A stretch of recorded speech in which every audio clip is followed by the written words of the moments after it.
Baik, nah sekarang kita lanjutkan materinya tentang fluida.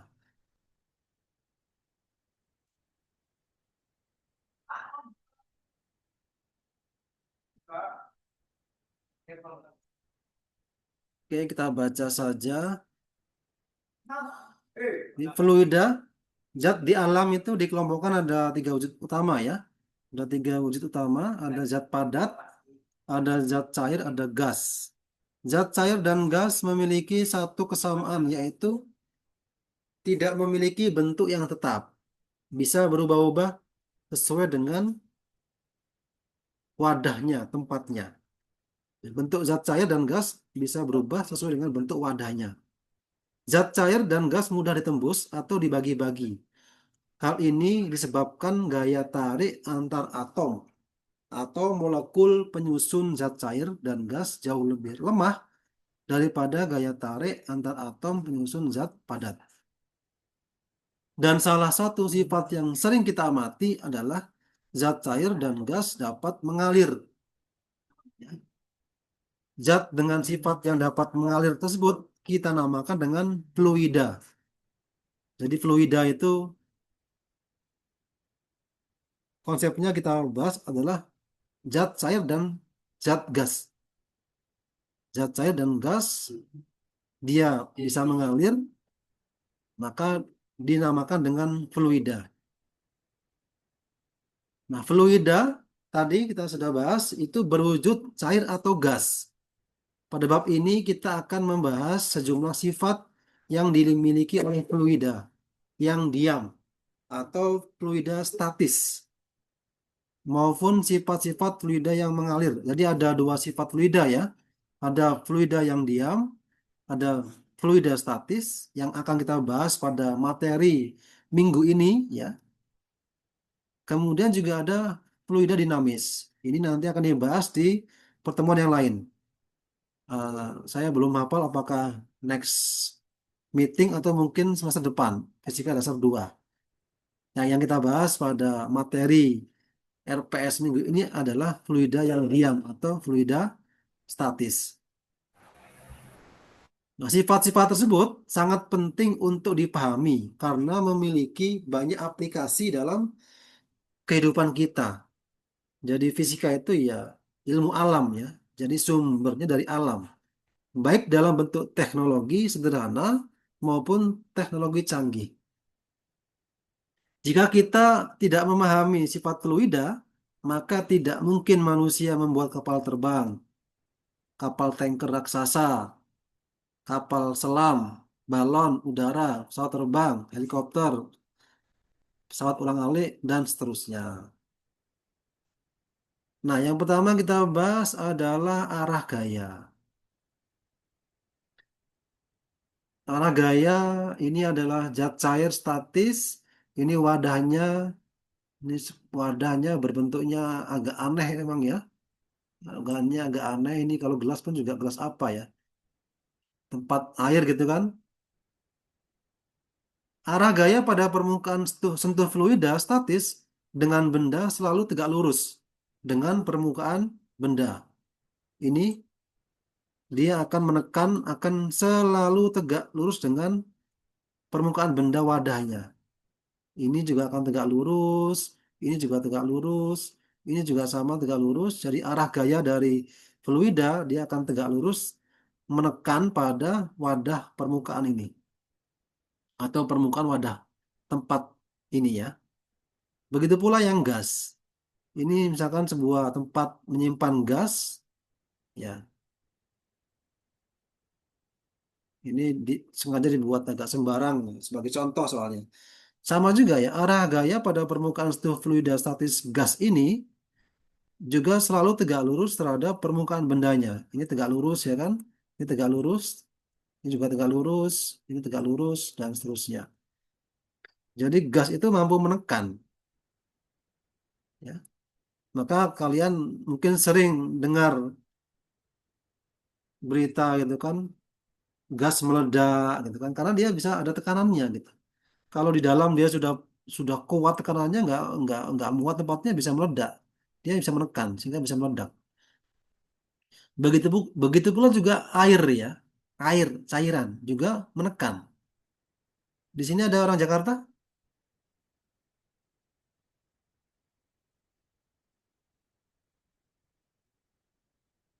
Ada orang Jakarta kan sini ya? Ada Jaktim ada kan ya? Tidak ada orang Jakarta di sini? Ada yang nyimak berita Jakarta sekarang pada masa ini, pada saat inilah ya, bulan-bulan ini, apa yang ramai beritanya? Ada yang tahu?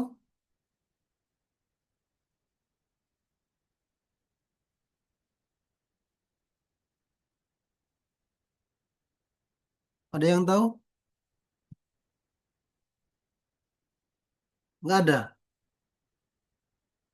Nanti coba kalian browsing di apa? YouTube ya. Ini,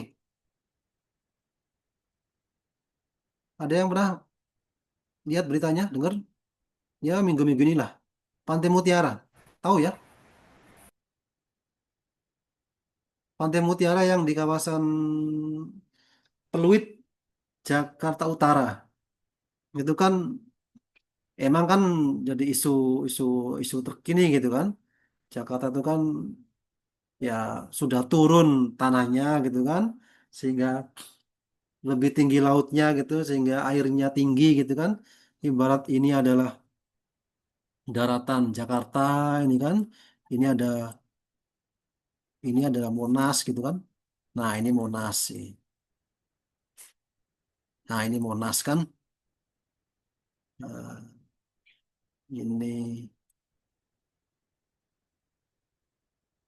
ini ini tembok pembatas air laut gitu ya. Nah, ini air lautnya di sini nih, air laut. Jadi air lautnya tinggi gitu kan. Kalau yang rame di berita tuh coba kalian share apa kalian kalian searching ya Pantai Mutiara itu kan. Jadi sudah mulai rembes ini, Oh, benar, sudah mulai bocor ini. tembus. Jadi ya karena air ini kan dia menekan tembok ini, menekan tanggul ini. Nanti kalau ini nggak kuat tanggulnya bisa bedah dia, jebol. Ya kan mungkin kalian sering dengar ya, tanggul jebol, waduk jebol karena air ini dia menekan si dinding tanggul ini. Kalau nggak kuat yang ditahan, yang ditekan, ya kan jebol. Seperti yang lagi rame yang saya bilang tadi di Pantai Utara kan, di Pantai Utara itu kan air laut Pantai Mutiara itu kan sudah tinggi tuh. Itu udah mulai rembes itu kalau nggak kuat tanggulnya itu bisa jebol itu ditekan oleh air laut itu kan. Nah, oke. Itu sedikit intermezzo ya. Nah, kemudian bentuk permukaan fluida statis. Ada gambar di samping ini ya. Namanya apa ini ya? Saya lupa ini. Praktikum kimia ya. Gelas ukur ya. Gambar Iya gelas Pak, ukur nggak ini. suka. Betul ya, gelas ukur ya. Udah lama nggak praktikum, lupa. Iya, Ini simbol G ini kan adalah gravitasi. Ya, dia ke bawah. Dia ke pusat bumi. Bentuk permukaan zat cair diam selalu tegak lurus arah gaya gravitasi bumi. Jadi ini, jadi bentuk permukaan ini selalu lurus,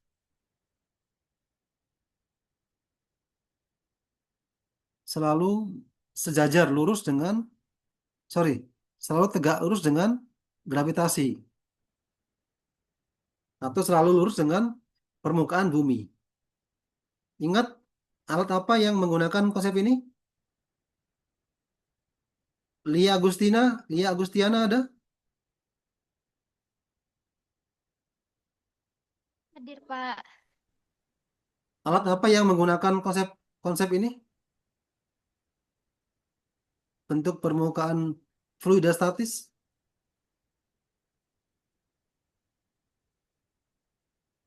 Oh, lama berpikirnya. Masih berpikir ya. Amir,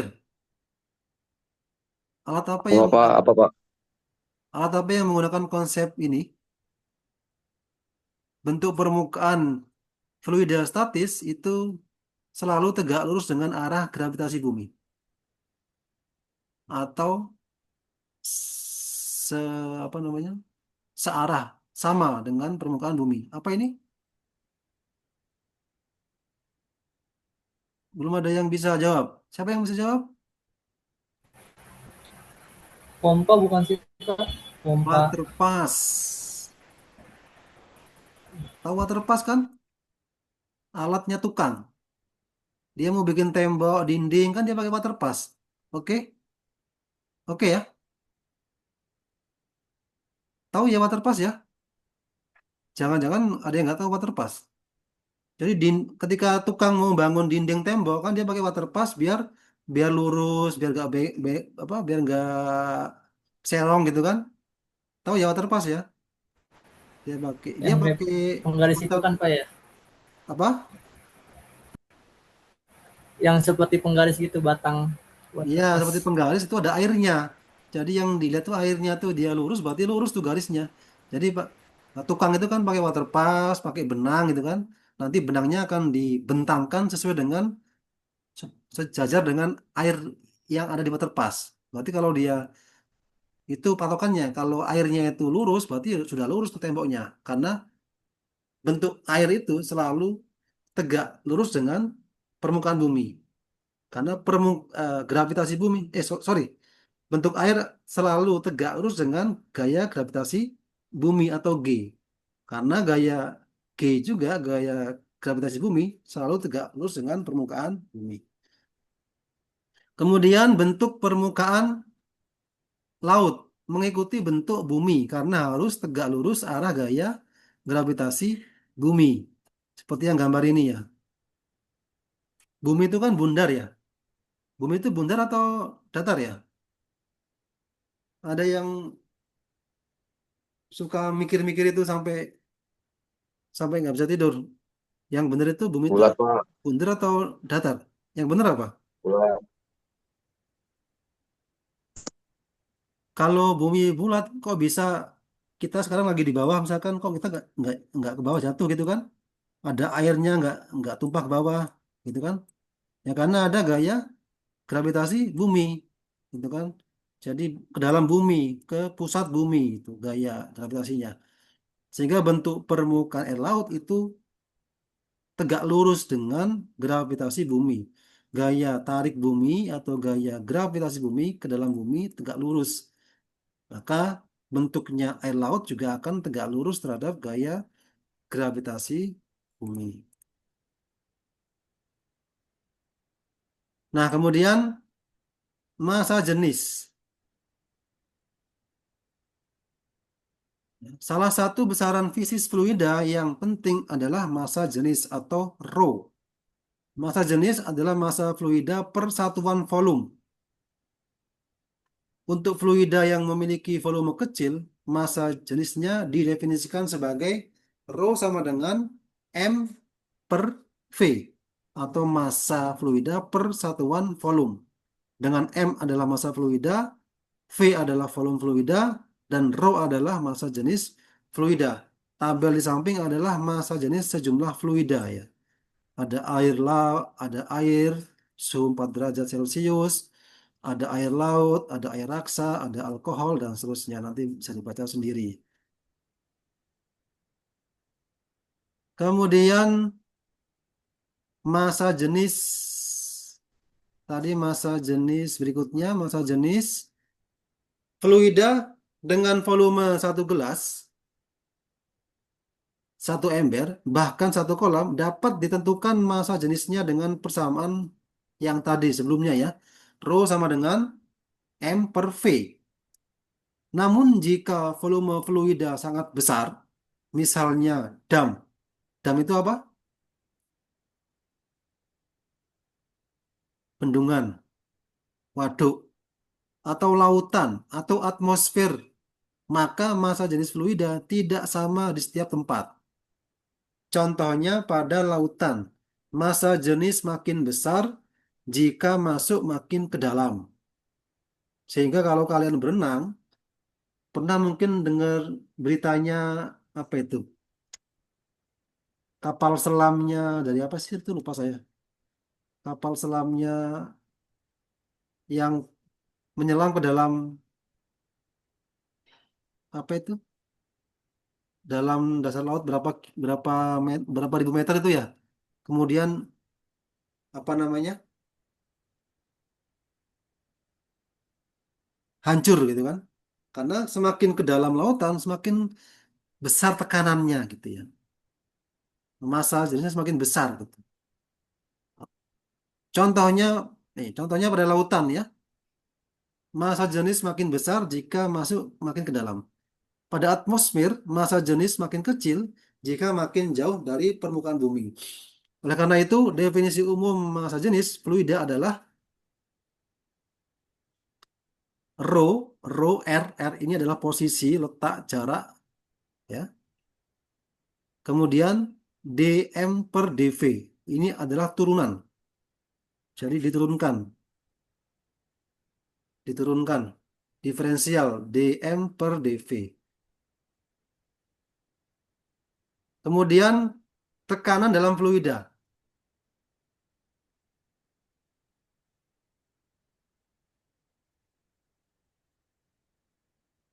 Misalnya pada suatu tabung tertutup yang berisi udara, kemudian dimampatkan, ditekan gitu ya, dimampatkan sehingga volumenya menjadi berubah.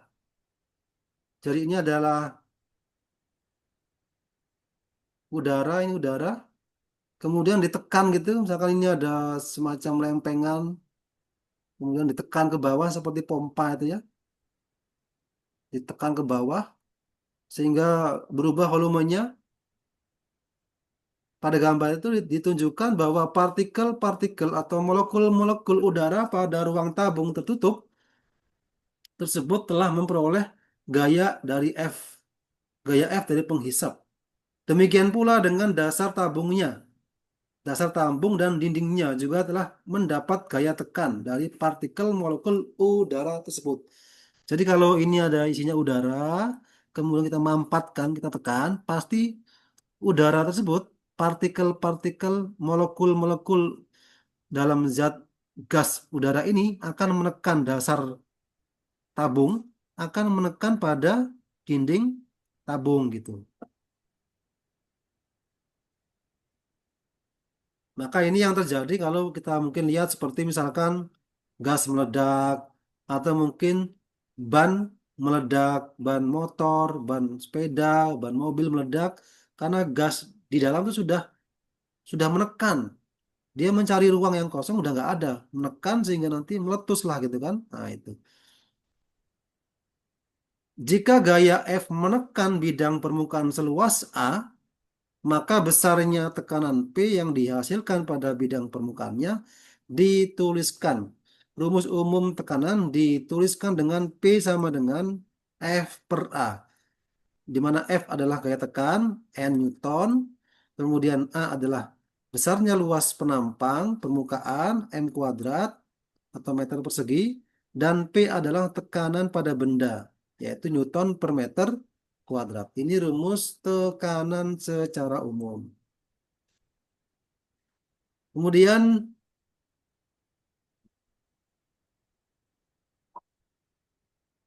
tekanan hidrostatis. Tekanan hidrostatis. Nah, sifat yang menarik yang dimiliki zat cair statis adalah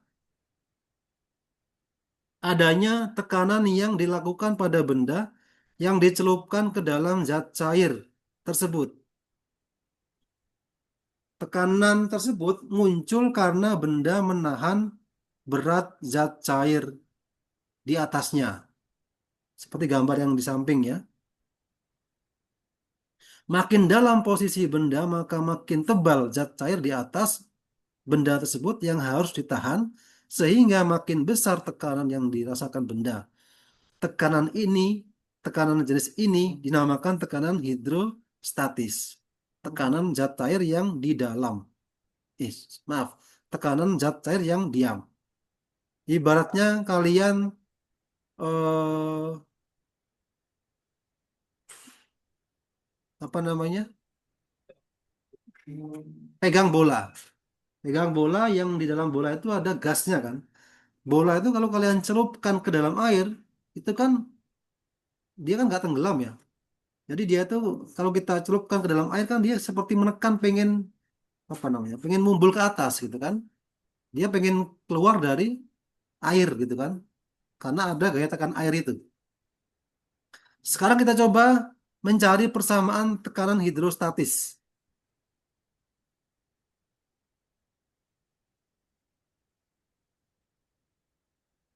Perhatikan gambar sebuah plat dengan luas S, dengan luas S ini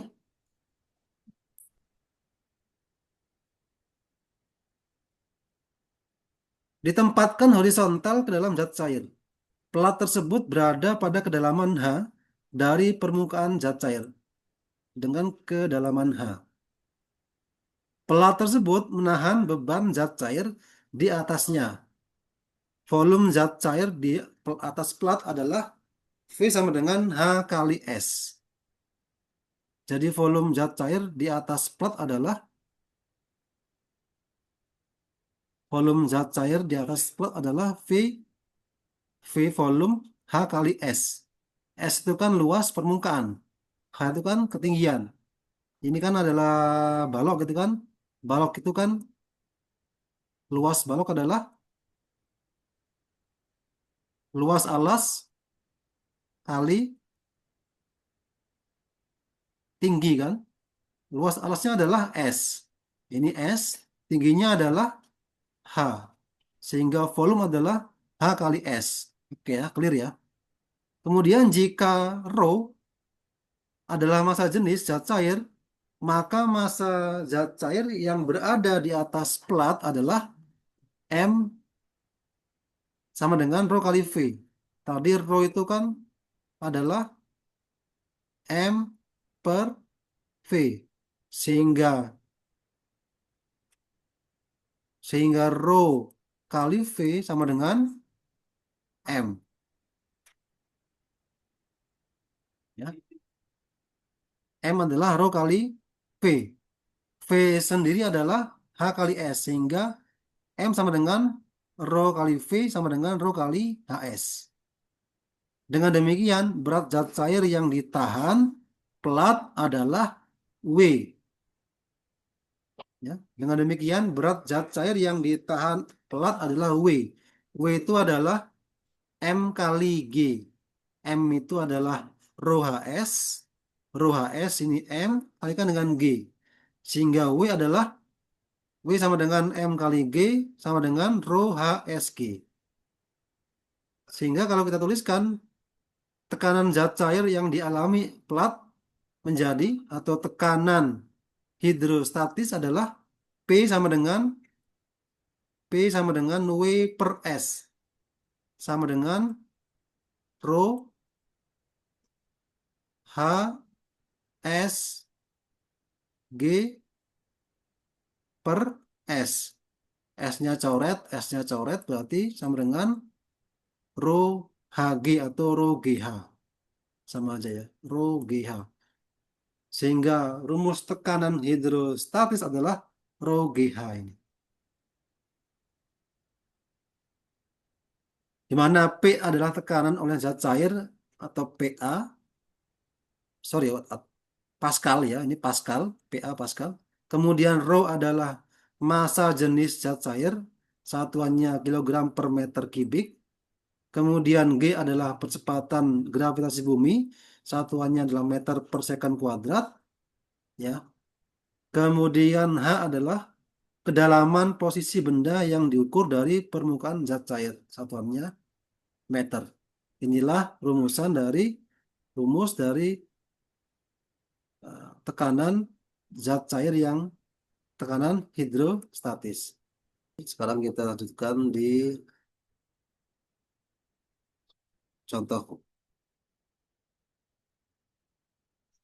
soal ya.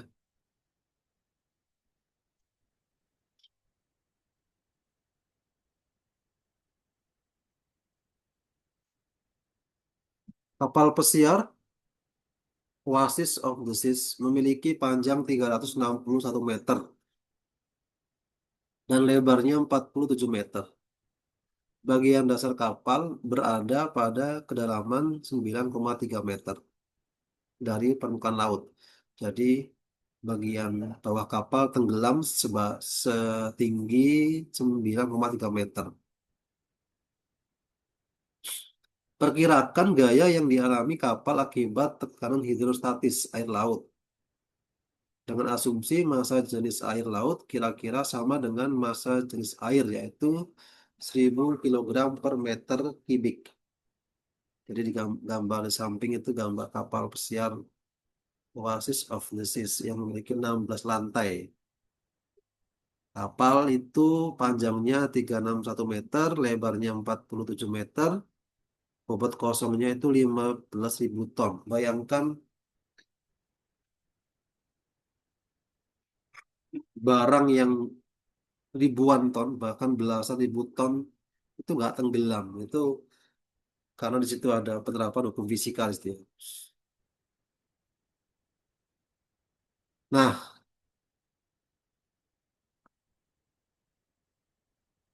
jadi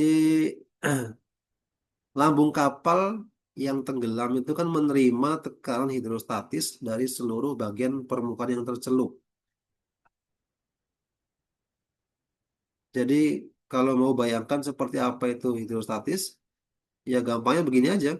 Kalian kalau di kamar mandi itu kan apa namanya apa gayung gitu ya. Gayung itu kalian celupkan ke dalam air dengan catatan gayungnya kosong atau ember kosong kalian tekan ke dalam air pasti kan seakan-akan air itu kan dia melawan gitu kan, menekan ke atas, ya kan? Eh, atau mungkin botol aqua kosong yang ditutup kalian celupkan ke dalam air seakan-akan air itu menekan ke atas. Nah, itu kan dari air yang diam itu dia punya gaya angkat ke atas. Itulah kenapa tidak tenggelam itu kapal karena di bagian lambung kapal tuh ada ruang rongga kosong. Konsepnya bayangkan seperti eh, getek. Tahu getek nggak ya orang Jawa? Getek itu kan perahu bambu yang pakai drum di bawahnya itu kan. Itu drum yang kosong, dalamnya ada udaranya sehingga dia nggak tenggelam. Gitu, nggak tenggelam. Jadi berarti lambung kapal itu di bawahnya itu ada udaranya sehingga dia yang menahan kapal nggak tenggelam gitu. Jadi sudah diperkirakan seperti itu. Tekanan, kemudian tekanan tersebut menghasilkan gaya yang tegak lurus permukaan. Kemudian gaya dari permukaan kiri dan kanan saling meniadakan. Begitu pula gaya dari permukaan depan dan belakang saling meniadakan. Yang tetap ada adalah gaya oleh air laut dan dari arah bawah. Nah, tekanan hidrostatis di permukaan bawah kapal adalah P. Itu rho GH seperti di rumus sebelumnya. Itu 1000 kali 10 kali 9,3 sama dengan 93.000 Pascal. Jadi kapal itu mendapatkan gaya hidrostatis, tekanan hidrostatis itu 93.000 Pascal. Kemudian luas permukaan bawah kapal kira-kira A itu adalah panjang kali lebar itu 361 kali 47 sama dengan 16.967 meter persegi. Dengan demikian, gaya pada permukaan bawah kapal oleh air laut itu kira-kira F sama dengan P kali A. Jadi rumus yang sudah kalian hafal mungkin dari SMA itu kan P itu kan F per A. Berarti F adalah P kali A. Sama dengan 93.000 kalikan 16.967 sama dengan 1,58 kali 10 pangkat 9 Newton. Gaya tersebut setara dengan gaya gravitasi pada sebuah benda yang memiliki massa 1,58 kali 10 pangkat 9 Newton dibagi dengan gravitasi G.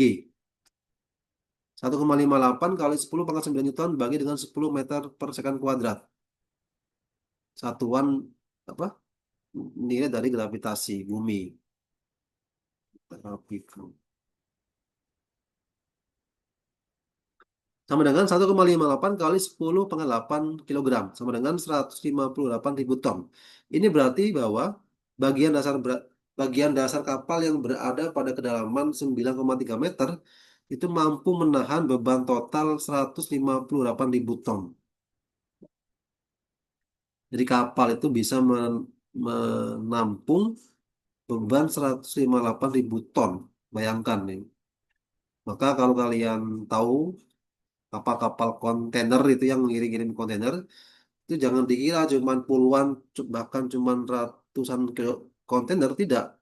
Itu kalau kalian lihat kapal-kapal itu yang bawa kontainer itu bawa ribuan kontainer, bahkan belasan ribu kontainer. Karena kapal itu ada yang daya tampungnya itu ada yang 10.000 TEU. TEU itu adalah satuan kontainer ya, 20 equivalent unit gitu ya. Bahkan ada yang 15.000 kontainer dalam satu kapal. Bayangkan kalau kalian keluar dari gerbang Untirta itu kan lihat truk-truk trailer itu kan yang bawa kontainer satu dua, itu kalau di kapal itu bisa ribuan itu, bahkan sampai belasan ribu. Bayangkan itu kalau dia full muatan ada isinya ditaruh di kapal itu berapa ribu ton itu. Nah, itu kapal mampu menampung. Nah, berikutnya hukum Pascal. Hukum Pascal misalkan zat cair dimasukkan ke dalam wadah tertutup. Jika satu bagian zat cair tersebut mengalami penambahan tekanan, maka seluruh bagian zat cair mengalami penambahan tekanan yang besarnya persis sama. Ini adalah pernyataan hukum Pascal untuk fluida statis. Jadi ketika satuan bagian dalam fluida tertutup mendapat tambahan tekanan delta P, maka seluruh bagian fluida mendapat tambahan juga delta P. Di sini ada wadah tertutup semacam piston, di sini ada P1 tekanannya, di sini P2, di sini P3 gitu ya tekanannya. Ini apabila diberikan tekanan delta P, maka P3 akan berubah menjadi P3 plus delta P. Begitu pula yang P2 berubah menjadi P2 plus delta P, sama. Dapat tambahan yang sama. P1 juga plus delta P. Nah, salah satu aplikasi utama hukum Pascal adalah pembuatan dongkrak hidrolik atau penggerak hidrolik lainnya, seperti ekskavator dan seterusnya, dan yang lainnya ya. Keuntungan dongkrak atau penggerak hidrolik adalah hanya dengan gaya kecil kita sanggup menggerakkan benda yang masanya sangat besar.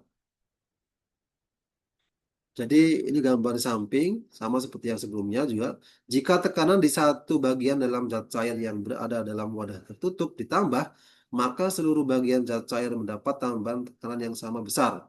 Tekanan di penampang kecil ditambah sebesar delta P. Misalkan di sini ditambah delta P. Akibatnya semua bagian zat cair mendapat tambahan tekanan sebesar delta P juga. Di sini tambah delta P, di sini juga tambah delta P, dan di sini ada gaya angkat ke atas. Maka ini konsep dongkrak kan? Dongkrak, kita tekan dikit, kita putar dikit dongkraknya, kita apa? Kita pompa dikit dongkraknya gitu kan dengan gaya yang kecil gitu, dia bisa angkat itu mobil, bisa angkat truk dan seterusnya. Itu. Kemudian mungkin kalau cuci mobil gitu kan yang hidrolik dengan menggerakkan sedikit tuas kompresor bisa mengangkat mobil ke atas gitu. Itu konsep hukum Pascal hidrolik. Nah, sama dengan sebelumnya ya. Jadi pada gambar zat cair yang di samping ditampung dalam wadah tertutup yang memiliki dua silinder terbuka dengan luas penampang berbeda jauh. Masing-masing silinder dilengkapi dengan piston. Mula-mula tekanan dalam zat cair di bawah piston kecil adalah P1. Tekanan zat cair di bawah piston besar adalah P2. Kemudian tekanan di tempat lain dalam zat cair adalah P3 dan seterusnya. Sekarang diberikan gaya F1 tekan piston kecil. Luas penampang piston kecil adalah A. Dengan demikian tambahan tekanan di bawah piston kecil akibat gaya tersebut adalah delta P. sama dengan F1 per A, penampang A kecil. Berdasarkan hukum Pascal, maka seluruh bagian di dalam zat cair mengalami tambahan tekanan yang sama sebesar delta P.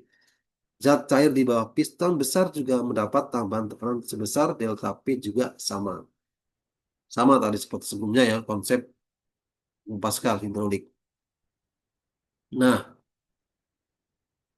tambahan tekanan di bawah piston besar menghasilkan gaya F2 yang memenuhi F2 sama dengan delta PA.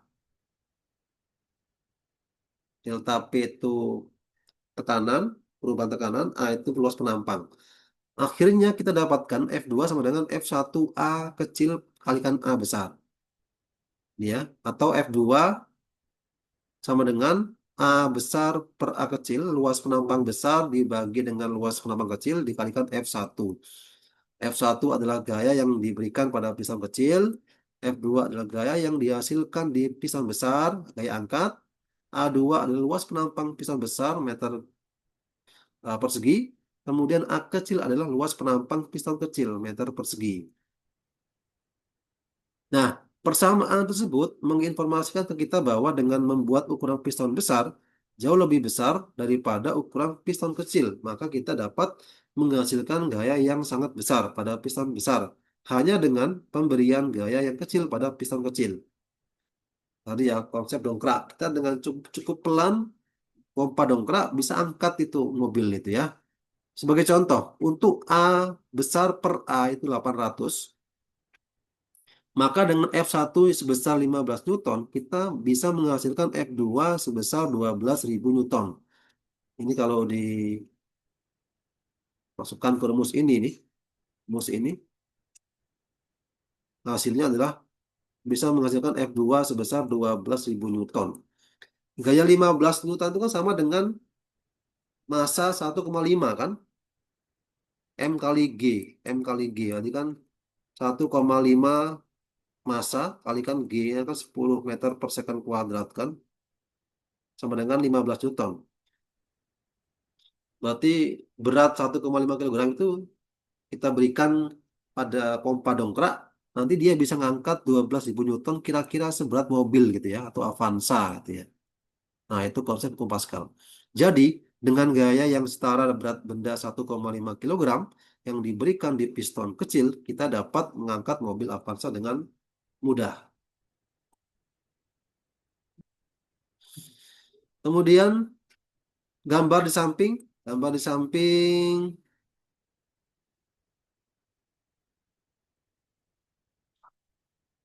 ada contoh aplikasi hukum Pascal ya. Cuci mobil hidrolik. Dia pakai kompresor untuk mengangkat, untuk menggerakkan, untuk menekan. Pakai kompresor untuk menekan apa namanya fluidanya sehingga mengangkat mobil ke atas. Kemudian ini Hyundai, ini eksavator. Dia mampu mengangkat beban yang berat, pasir, tanah, batu, bongkahan berat dengan hidrolik nih, hidrolik penggeraknya. Kemudian semua penggerak hidrolik memanfaatkan hukum Pascal. Dengan hukum Pascal, maka benda yang berat dapat digerakkan dengan gaya yang tidak terlalu besar. Pada kebanyakan mobil saat ini, hampir semua sistem pengereman menggunakan sistem hidrolik. Dengan sedikit injakan rem pada pedal rem, maka mobil dapat diberhentikan dengan mudah walaupun sedang melaju pada kecepatan tinggi, termasuk mobil dengan bobot besar seperti mobil kontainer. Ini rem hidrolik. Gampangannya rem hidrolik itu ya rem rem cakram itu lah ya. Rem cakram di motor kalian itu kan juga sama hidrolik itu kan. Jadi di situ ada minyak rem. Jadi minyak rem itu yang nanti kalau kita tekan pedal remnya, tuas remnya kita tekan nanti akan menggerakkan fluida yang bernama minyak rem itu sehingga dia akan menekan pada kampas sehingga mengerem gitu. Maka minyak rem itu nggak akan habis kecuali bocor atau habis ya. Jadi minyak rem di motor misalkan itu nggak habis ya. Apa namanya? Paling-paling ya mungkin kalau dia agak bocor itu kan ditambah itu karena dia memang nggak terpakai ya, nggak terbakar, nggak terpakai gitu. Itu. Nah itu contoh apa namanya? konsep penerapan aplikasi Kopaskal dalam kehidupan sehari-hari. Kemudian yang lain juga dalam penerbangan ya. Penerbangan ini ya. Kalau mahasiswa masih ada yang mencoba apa namanya itu? Senam PTN, SBMPTN di kampus lain, ada yang tertarik di dunia penerbangan kan nanti mendaftar di FTMD ITB ya, Fakultas Teknik Mesin dan Dirgantara ITB yang bikin kapal terbang gitu ya. Jadi cucunya Pak Habibie nanti. Jadi saat ini sistem hidrolik mulai luas digunakan dalam pesawat terbang. Gambar contoh di samping adalah sistem hidrolik pada pesawat Airbus A380, pesawat tiang komersial yang terbesar yang mampu mengangkut 850 penumpang. Jadi ini kapal, kenapa kapal itu bisa terbang? Karena di situ ada, ya di situ penerapan hukum fisika ya. Dia mampu memanipulasi gaya. Jadi kenapa bisa terbang atau kenapa bisa melayang di udara? Karena apa namanya ada gaya angkat ke atas yang mengangkat kapal sehingga tidak jatuh ke bawah. Jadi di sini tuh ada tekanan yang mengangkat ke atas. Kalau kita bayangkan seperti tadi air, air itu yang mengangkat kapal laut sehingga mengapung di permukaan laut itu kan. Ada tekanan air laut yang ke atas. Ini juga sama, ada tekanan udara yang ke atas mengangkat kapal gitu. Sehingga kapal terbang itu tidak ke bawah, jatuh ketika dia terbang ya. Jadi gaya jadi dibikin itu dengan bantuan bentuk sayap ini ya, airfoil ini sehingga tekanan di bawah sayap itu lebih besar, tekanan di atas sayap lebih kecil sehingga benda kan akan bergerak dari tekanan tinggi ke tekanan rendah ya. Gitu ya. Hukum Bernoulli itu. Sehingga pesawat bisa terbang. Kemudian bagaimana pesawat bisa melaju ke depan dengan kencang karena ada mesinnya ini ya, turbinnya ini dia bisa menyedot udara kemudian dihentakkan ke belakang. Ini ya kalau motor mobil ibarat roda lah ya. Roda yang menghentak di lantai di aspal di jalan sehingga dia ke depan gitu ya. Ini kan ini turbin kan dia menyedot udara kemudian ditembakkan ke belakang sehingga mendorong pesawat ke depan gitu kan. Nah, sehingga dia ke depan berjalan. Kalau tadi dia melayang karena di bawahnya ada tekanan yang kuat sehingga mengangkat bodi pesawat yang berat sekali ke atas gitu. Nah, nanti ketika mau turun ya sama dibikin dibikin nanti berkurang tekanan yang di bawah sayap sehingga nanti dia turun ke bawah menukik gitu ya. Kira-kira seperti itu. Ini juga sama penerapan hukum hidrolik dalam penerbangan pesawat. Kemudian contoh soal. Dongkrak hidrolik pada tempat cuci mobil memiliki pipa piston pengangkat yang memiliki jari-jari 10 cm. Pipa tersebut didorong oleh sejenis oli. Oli dalam pipa dihubungkan dengan kompresor gas. Gas dari kompresor tersebut yang memberi tambahan tekanan pada oli. Sehingga dapat menaikkan dan menurunkan kendaraan yang dicuci. Berapakah tekanan gas dalam kompresor agar dapat mengangkat mobil yang memiliki massa 1,1 ton atau 1.100 kilogram? Jawab, luas penampang pipa pengangkat mobil adalah A1, yaitu Pi kali 0,1 kuadrat. Yang tadi kan bentuknya tabung berarti lingkaran. Luas lingkaran kan pi r kuadrat ya. Pi r kuadrat, ini luas lingkaran. Sama dengan pi r kuadrat, tadi kan 10 cm, sama dengan 0,01 pi. Kemudian, gaya yang harus ditahan pipa dongkrak sama dengan berat mobil. yaitu F1 sama dengan W mobil, sama dengan M mobil kali G, sama dengan 1100 kalikan G-nya 10 meter per second kuadrat, sama dengan 11.000 Newton. Jadi untuk menghasilkan gaya tersebut dibutuhkan tambahan tekanan delta P, rumusnya adalah V2 per A2 sama dengan 11.000 Newton dibagi 0,01 pi sama dengan 11.000 Newton dibagi dengan 0,01 kalikan pi-nya 3,14 sama dengan 350.318 Pascal.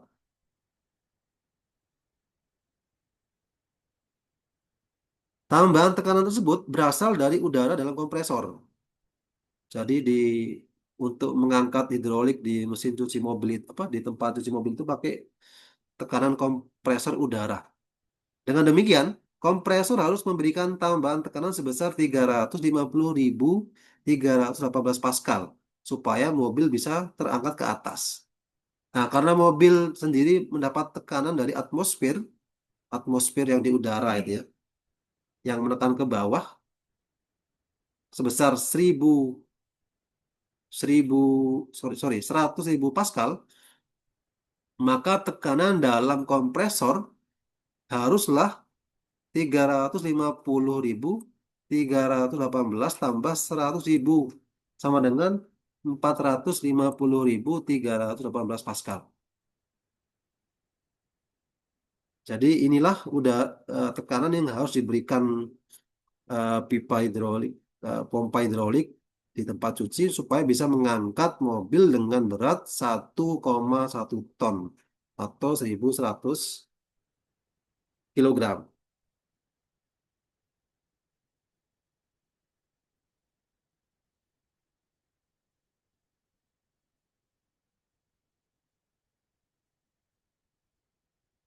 Oke, sampai sini ada pertanyaan?